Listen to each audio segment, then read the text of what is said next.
Hello and welcome to the first ever Lit Society podcast. At the moment we haven't actually got a title for it, but the best I could come up with is Litcast, I think is the best I can come up with. Hannah suggested an evening with Kiefer Holland, which I'm personally, I'm growing on that. If I say, I'm going for that one. I'm Kiefer, if you didn't already know me. I'm the president of Lit Society. I'm here with Laurie, who's the autistic director. And with TK, or resident wordsmith, or something along them lines. You can say hello, TK. Hi, it's fine. hi. Hello, hi. Hello. And Hannah, who is, what is your exact role, Hannah? I was going to say publicist of the society. You are, yeah, you're totally on the social media thing at the moment. I'm like the PR kind of girl. Yeah, you know? If anyone wasn't there at the last open mic night, Hannah was just like crazy going at people, like, what's your name? I need to put you on Instagram. Yeah, if you've got an unflattering picture of yourself from the open mic, that was me, so don't worry, no problem about that. Yeah. You also did lovely poetry. I did, yes. Yeah, and it was pancake related, which anything the best pancake kind related, of poetry. as we learned at the open mic night, is the thing. All right, so what we're going to do, this is, because it's the first one, we're just going to go and have a bit of a free-for-all. We're all going to read a poem that we like.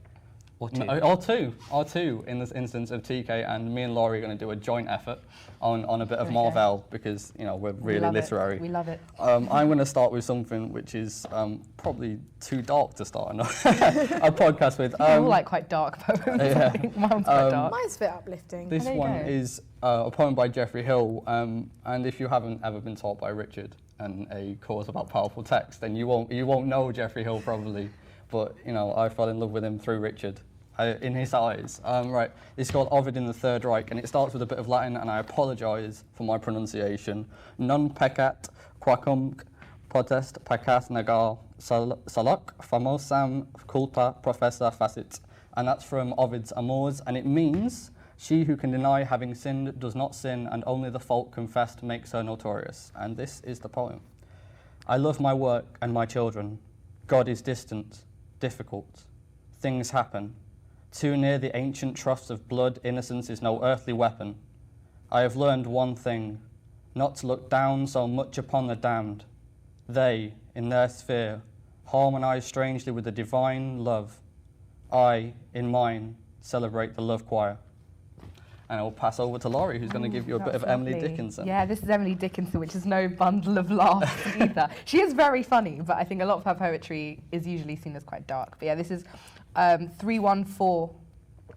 None of them are titled. After great pain, a formal feeling comes. The nerves sit ceremonious like tombs. The stiff heart questions, was it he that bore, and yesterday, or centuries before? The feet mechanical go round of ground, or air, or aught, a wooden way, regardless grown, a quartz contentment like a stone. This is the hour of lead, remembered if outlived, as freezing persons recollect the snow. First chill, then stupor, then letting go. That was 341, right? Not 314. 341?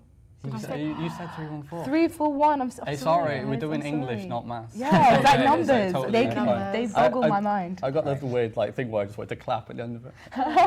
Thanks, Keith. Okay. I'm going to do two. I'm going to do a poem called Cut by Sylvia Plath. And it's from Ariel. And then I'm going to do one of my own, because I can. So, Cut. What a thrill, my thumb instead of an onion, the top quite gone except for a sort of hinge of skin, a flap like a hat, dead white. Then that red plush. Little pilgrim, the Indians axed your scalp, your turkey wattle carpet rolls, straight from the heart. I step on it, clutching my bottle of pink fizz. A celebration, that is. Out of a gap a million soldiers run, redcoats every one. Whose side are they on? Oh, my homunculus, I am ill. I have taken a pill to kill the thin, papery feeling saboteur, kamikaze man. The stain on your gauze, Ku Klux Klan, babushka darkens and tarnishes, and when the bald pulp of your heart confronts its small mill of silence, how you jump, trepanned veteran, dirty girl, thumb stump. So that was the Plath poem. I think we're going to do like a little debate, aren't we, about what makes a good poem. this poem is not part of that. I don't try and talk yourself out of this. But like you read it out. We're debating It's up this. there for debate now. but it's called My Father's Africa. A picture of my father circa 1968. Hands upraised, anticipating trigger click, singe of skin, the long ache of apartheid slashed across his forehead like a California fault line.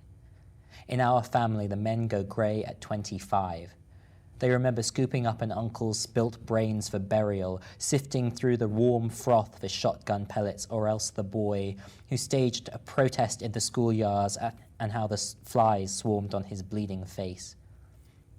They learned to turn away from the yeast reek of hooch on the south wind, the obscene ballooning of a child's belly, a bruise, split lip, acid burn, the broke-shouldered village girls, their backs concave, eyes dull as river glass.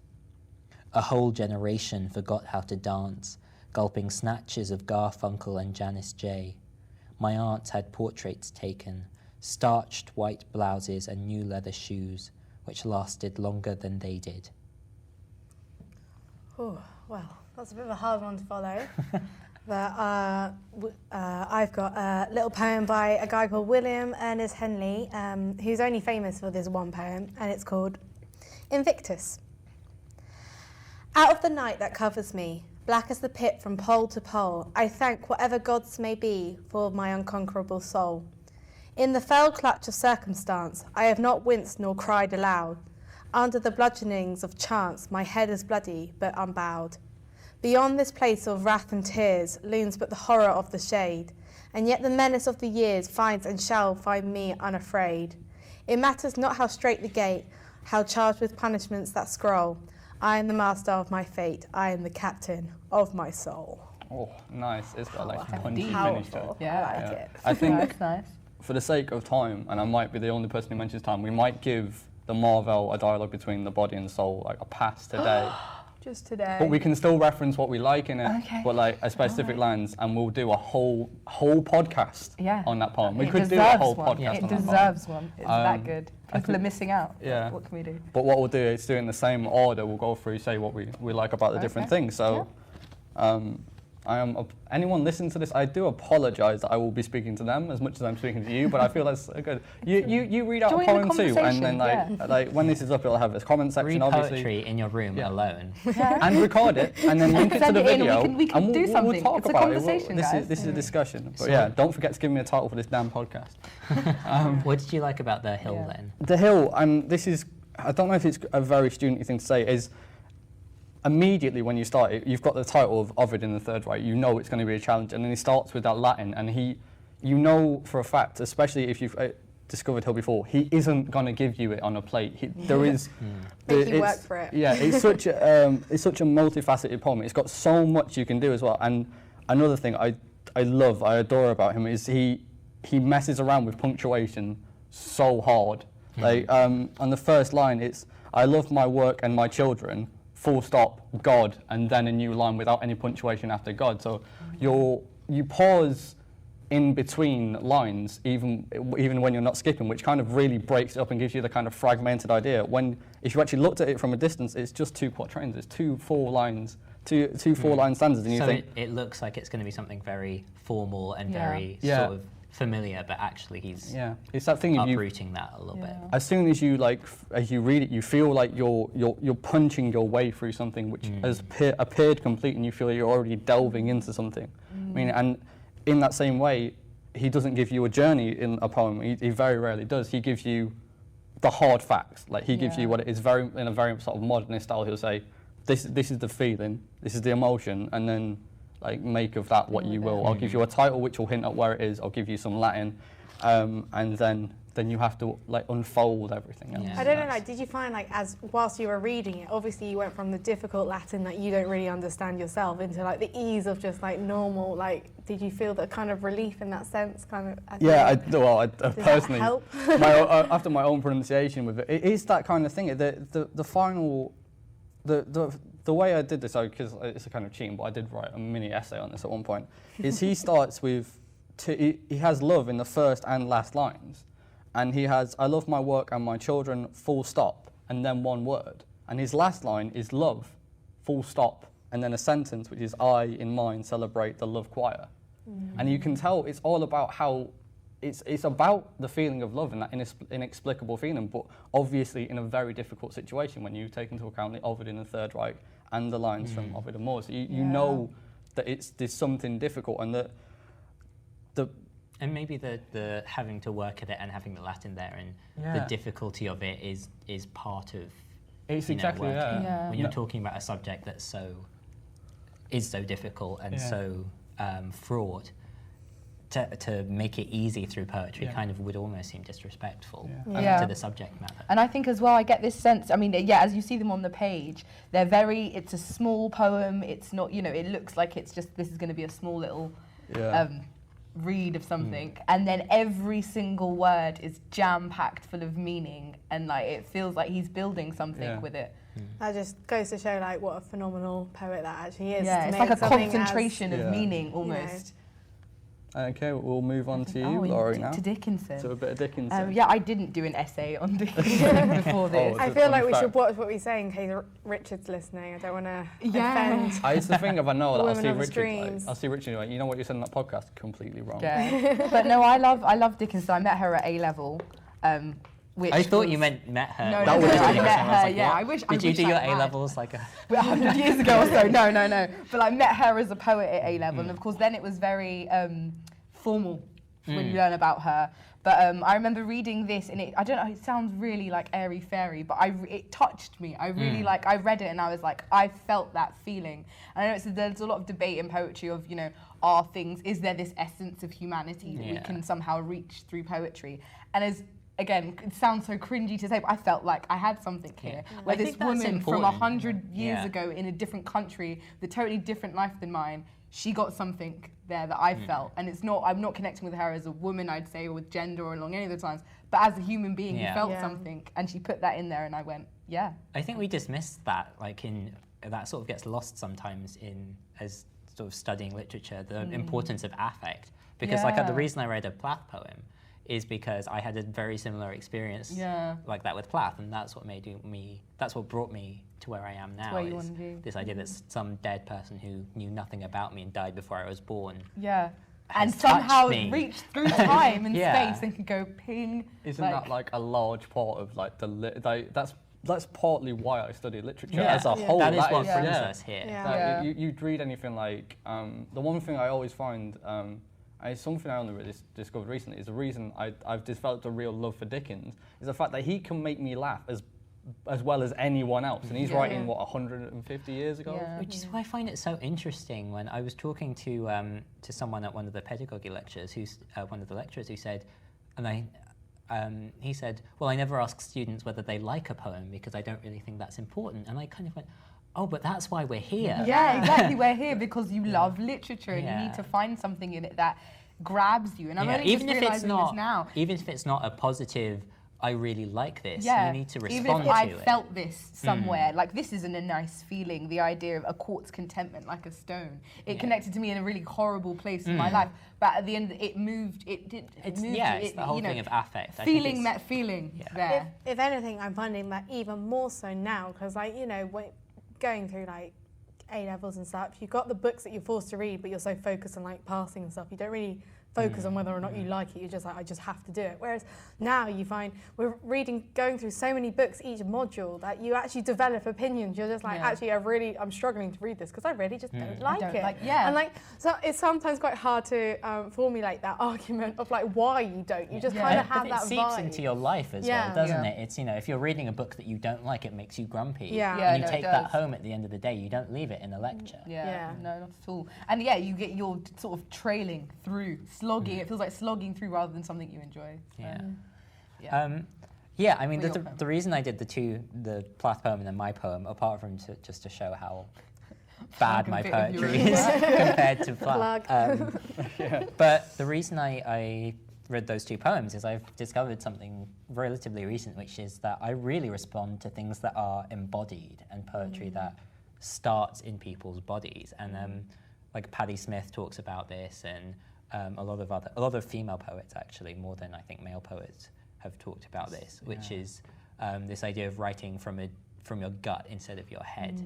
And I think we sort of said we were going to talk a little bit about what makes a good poem. I think that particularly in an age where so much of our contact with the world is mediated through screens and through our eyes and our mouths, that something that makes you feel in your body as you're reading it and gives you sensation, that kind of ghostly finger down your spine or whatever it is. I think that poetry is really hard and really precious. I think that is a very good point. We're given surface so much, and maybe that sort of feeds into the whole thing with Geoffrey Hill as well. Is on the surface it looks like one thing, but inside it's just. But yours is more of an actual physical. Body I think that's very clever poetry. If you read, I can't really think of anyone off the top of my head because they're poems I don't particularly respond to. But there's some poem where you read it and you think, oh, that's very clever, and that's great. I think that I much prefer poetry that makes me feel something than poetry that makes me think something. Also, I think that's something that's kind of hidden in that we very much, I very much found throughout my whole experience of poetry, I've only really listened to poetry since coming to uni. And with the whole open mic thing, it's great actually listening to the writer, projecting their emotion or how they want the audience to react to it, through reading their own poetry. And I think that's also something that's missed so much with poetry. I can understand your emotions kind of from the way you read it, and it's I would interpret it in a different way, just reading it on the paper blankly. That's something that came across when you were reading your own poem as well, especially the poem that you read is the last line. That you could tell you put a lot of weight into it, and it's ended on the word soul, didn't it, as well? So it's quite powerful. It's ended on a rhyme as well, which is something that when I'm reading poetry, I'm never drawn towards rhyme particularly. But when it's read out, it's something different for me. So I feel like it is. It's a whole.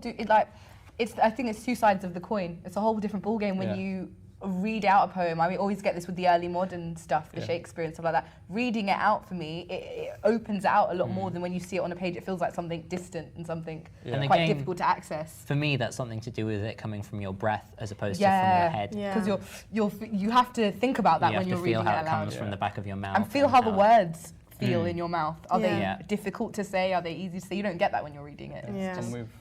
And we are getting towards the end. I apologise I'm rushing along, but we are going to fit in Hannah's quick 1 minute analysis of why she likes that poem. I was going to say it's kind of linked into the sense of I find it's quite important to look at the context of certain poems so you can understand kind of why they're writing it and therefore understand the emotions and stuff. And this guy had his leg amputated and then was told his other leg needed to be amputated, but he was like, no, I'm going to go to this amazing surgeon, we're going to save my leg, it's going to be great. And it did work out, and this is him saying, if you really wish for the best, go for it.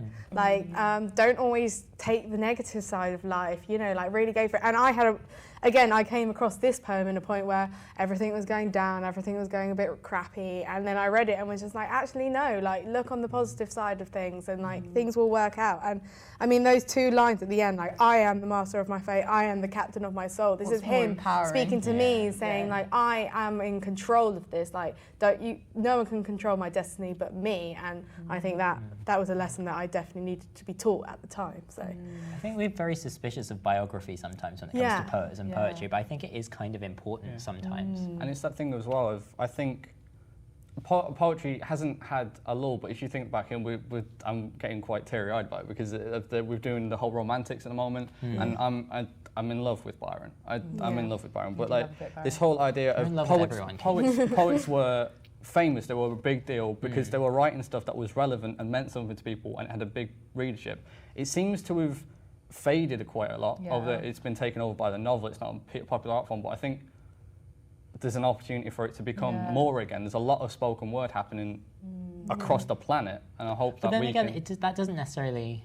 I don't know whether that's something that poets necessarily want anymore anyway. I personally, I do. I think it's something important about the way it's transferred, because at the moment, the only time they whip out a poem is when they're doing a sort of, get teary-eyed and be patriotic about this, and we'll put on some Shakespeare in the background. I hate that sort of forced patriotism where there's so much good poetry being created, it just gets ignored. So at the same time, though, as someone who's I've been doing the sort of open micy thing for 5 years now or something ridiculous like that. And I really like hand. how intimate it is and Yeah. how Yeah. poetry creates a small but really powerful community about it. And I Yeah. wouldn't want to lose that. What are Is they- the, yeah. is, To this wide, the novel is Yeah. so much more of a public, Well, global yeah, exactly, phenomenon and these it days. becomes much more of an industry. Yeah. And if you could do both, Yeah, that would be really yeah, great. that would be Yeah. greatest. In the same vein, I think I know what you mean. I think what I'm trying to say is there's a lot of people who could appreciate poetry who aren't being engaged with Yeah, poetry yeah. because Engaged it's with not poetry. in the public face. And I Yeah. think that's something to do with the way we're taught poetry Yeah. as Yeah. well, and how political it is. We're taught poetry to be taught about being British. Yeah, Yeah. and you do Shakespeare's like sonnets and Yeah. things like that. So, Exactly. right, okay, we're gonna wrap Wrap that up up. really quick. Thank you for listening. Thanks, if you stuck guys. with Thank us, I you. hope you've enjoyed this. We'll be doing another one very, very shortly. And do remember to suggest a name. Yes. Put poets, like poems and Poems poets in in like it, anything you something. want us to discuss. We'll discuss Literally. it. There's Very so open. much spoken word poetry going on in Brighton. You could probably do it every day of the week if you wanted Yeah. to. So And Yeah. find get us on online if you're Facebook, and I'll interested. hassle you about going to open mic nights. Yeah. Yes. What is the Facebook? Do you The want to give Facebook them the... is facebook.com/group/BrightonULS. And we have a YouTube channel, which is Brighton ULS Creative, Twitter, we have a Tumblr, we'll probably have an Instagram soon. Yeah, Everything. I'm on Just that. search, Everything. search Hannah's Brighton gonna, ULS in Hannah the and Google me are machine. gonna like combine and like get in touch and Yeah. hassle you and stuff. Yeah. But thank you for Thanks, listening. guys. All right, All right, thanks a lot. ciao. Bye.